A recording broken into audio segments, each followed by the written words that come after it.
Dave Bowman's his name. I don't know whether you got his contact or not. I did. Send me that too. I will. I think this might be the guy that gave us the tour one time we stopped in here. I think so too, Uncle Bill. Really? I do believe. Inside there, Yeah. a bunch of planes and stuff. Yeah, the old World War I Yeah. fighter plane. I think it was that guy. I didn't recognize him. This place is kind of a treasure. I'm glad Yeah. hooligans don't know about it. They'd come down here and trash the place. Right in the middle of the cornfield is an airstrip. From the air, you can see it just along.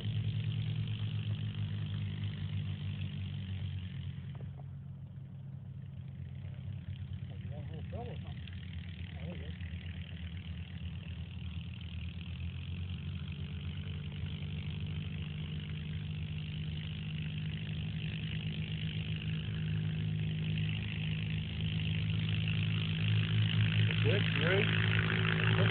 Yeah.